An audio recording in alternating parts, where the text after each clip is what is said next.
सुंदरी सोफे पर बैठकर सब्जी काट रही होती है। तभी अचानक उनमें से एक बैंगन सड़ा हुआ निकल जाता है। आजकल सब्जियां कितनी महंगी आने लगी हैं और ये बैगन भी सड़ा हुआ है। एक काम करती हूँ, इसका आधा भाग काट कर निकाल देती हूँ और आधा बना लूंगी। इससे पैसों की बचत भी हो जाएगी और सब्जी भी बन जाएगी। मैम साहब, सर्फ खत्म हो गया है, मैं कपड़े कैसे धोऊं? टुनटुनी, मैंने कल ही तो तुझे नया पैकेट खोल कर दिया था सर्फ का। इतनी सारी सर्फ इतनी जल्दी कैसे खत्म हो गए? लगता है तूने सारा सर्फ पानी में बहा दिया होगा। रुक, अब मैं तुझे सर्फ नाप कर दिया करूँगी।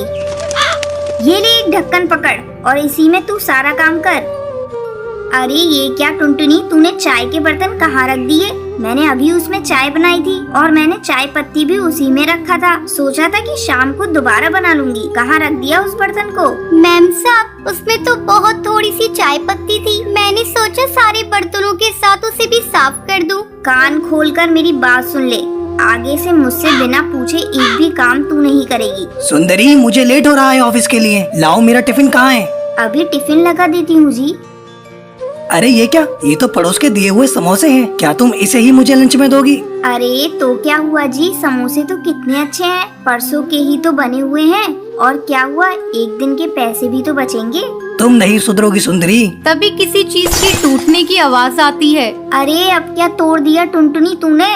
अरे कुछ नहीं मैम साहब, वो मेरी रानी बिटिया से कप टूट गया है। अरे ये तेरी बेटी है या आफत है? एक काम कर, कल से तुम इसे मेरे यहाँ पर बिल्कुल मत लेकर आना। और हाँ, कप के पैसे तो मैं तेरी पगार से काट लूंगी। अरे मैम साहब, मैं बहुत गरीब हूँ।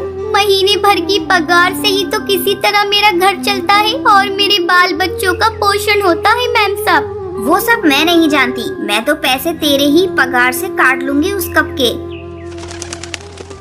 किसी वजह से टुनटुनी 2 दिन तक काम पर नहीं आती है। जब तीसरे दिन टुनटुनी काम पर आती है तो ये सब क्या है टुनटुनी? 2 दिनों तक तू कहाँ थी और काम पर क्यों नहीं आई? वो मैम साहब, मेरी बेटी को बहुत तेज बुखार है और मैम साहब आज भी मैं काम पर नहीं आई हूँ। आज मैं आपसे कुछ पैसे मांगने आई हूँ मैम साहब। मैं तुझे एडवांस में 1 फूटी कौड़ी नहीं दूंगी। और हाँ, तुम गरीब लोगों के साथ यही प्रॉब्लम है। तुम्हें कुछ भी होता है, मुंह उठाकर भिखारियों की तरह कुछ भी मांगने आ जाते हो। इतना बोलकर सुंदरी फोन पर अपनी सहेली से बात करने लगती है। अरे बबली, क्या बताऊं, आजकल की नौकरानियों के भी बड़े नाटक हैं। जब देखो मासूम चेहरा बनाकर पैसे ऐंठने आ जाती हैं। कभी बेटा बीमार है तो कभी बेटी बीमार है। आज तो मैंने अपनी नौकरानी को काम से ही निकाल दिया। अच्छा, तेरी नजर में एक अच्छी नौकरानी होगी तो बताना मुझे। सुंदरी की नजर दरवाजे पे खड़ी टुनटुनी पे पड़ती है। तभी से वो सर झुकाकर खड़ी थी। टुनटुनी, तू अभी तक वहीं खड़ी है? तूने सुना नहीं क्या? मैंने तुझे काम से निकाल दिया है।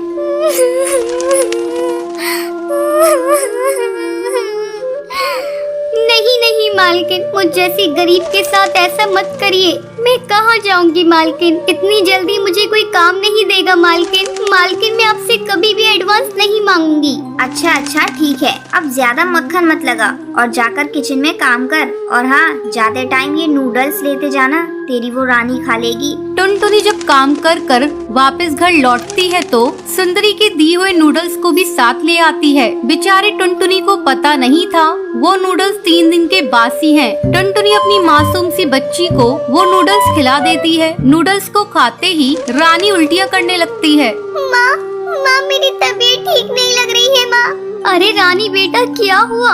तू अचानक से उल्टियाँ क्यों करने लगी? ठहर जा बेटा, मैं तुझे अभी अस्पताल लेकर चलती हूँ। टुनटुनी जल्दी से रानी को अस्पताल लेकर जाती है। अस्पताल पहुंचकर टुनटुनी को पता चलता है कि उसकी बेटी रानी की मौत हो चुकी है। अरे बहन जी, आपने उसे क्या खिलाया था? फूड पॉइजनिंग की वजह से उसकी मौत हुई है।